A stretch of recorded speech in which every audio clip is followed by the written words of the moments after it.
Our 2025 Global C-Suite Barometer reveals that 25% of global leaders are prioritizing a revised or new sustainability strategy over the next 3 to 5 years, marking a clear shift from compliance-driven ESG to seeing sustainability as a competitive edge. In this interview, we'll speak to Bongiwe, lead partner for sustainability strategy and reporting at Forvis Mazars, to unpack how organizations can drive impact through strategic ESG integration. Welcome, Bongi. Thank you. Okay, so let's get right into it. ESG has traditionally been compliance driven. What are key signals that show that it's now becoming a competitive business driver? Thank you, Nolu. Certainly, we see more and more businesses centralizing sustainability into their growth plans. We see them prioritizing it because investors, supply chains, even talent is starting to demand it. So from that perspective, it's a transition from compliance to the business optimization of things. But probably the most shifting thing that we can notice that large businesses are starting to demand net zero plans within their supply chain. And this is something that makes businesses to early adopt. So while the market is demanding it in certain jurisdictions, then you also have your country nuances in terms of local regulation. So let's speak to value creation. How should C-suite leaders rethink ESG in the context of long-term value creation? Sustainability as a strategy is not a cost center, it is a value enabler.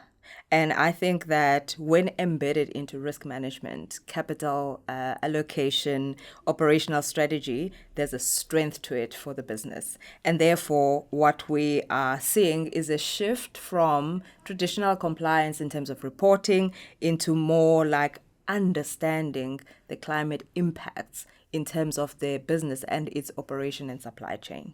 And what are the biggest mistakes you see companies making when trying to embed ESG into strategy? Yeah. So traditionally, you had your sustainability team in an office somewhere, all questions and concerns relating to ESG performance or sustainability strategy would be redirected to that office. But what we now see is a more of a demand for operational mandate. It's a cutting across the business units.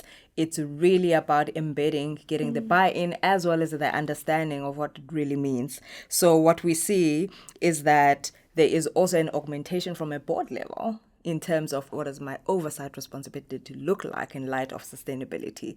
So this nuance is something that is really driving it further than compliance. So in terms of ESG reporting, we've noticed that it's evolving quickly. What's most important for companies trying to keep up with reporting expectations? The most critical factor is determining what is material to your business. This also has an influence of your stakeholder view, your key stakeholders' view into your own materiality, because not all matters are of equal importance. And therefore, the prioritization of those matters that are important to your enterprise becomes a game changer in helping the organization digest and temper its resources, talent, as well as stakeholders as to what they would prioritize. I think that is the most critical factor.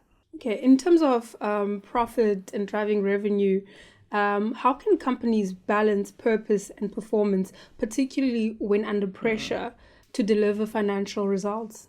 Yeah, this is a core problem, and the two are not mutually exclusive either. But the most important thing is that purpose-led businesses or companies tend to outperform in the medium to long term. So this is a matter of resilience of the business as well as continuity in terms of financial prosperity. So therefore, there needs to be a structured means of measuring financial and non-financial KPIs as part of the strategy of the business and transparency reporting, because then the teams should be aligned to the goals and the purpose of that enterprise and know exactly how they fit into the bigger picture. Okay. And then what advice would you give CFOs or CEOs who are beginning their ESG transformation journey? I would really encourage them to map the ESG goals with the business goals and ensure that there are cross-functional teams, involve people from finance, from risk, from HR, from operations, just to make sure that the embedding process, everybody has an opportunity of going along with it. And then the most important factor is that you need to build credibility. You need to make sure that the data sets are solid and they are credible, and that where needed you can phase in assurance of certain non-financial KPIs, but make sure that you have transparency in your reporting. And then with reference, 25% of the executives who have been surveyed in the C-Suite Barometer have clearly indicated that sustainability is their top priority for the next 3 years and going forward. And this is a clear indication that we're shifting from compliance into the strategic imperative, which is what is needed to really unpack the business case of adopting and implementing a sustainability strategy. Bongiwe, thank you so much for joining us and helping us to unpack the ESG related topic of our C-Suite Barometer. Thank you for having me, Nolu. Thank you.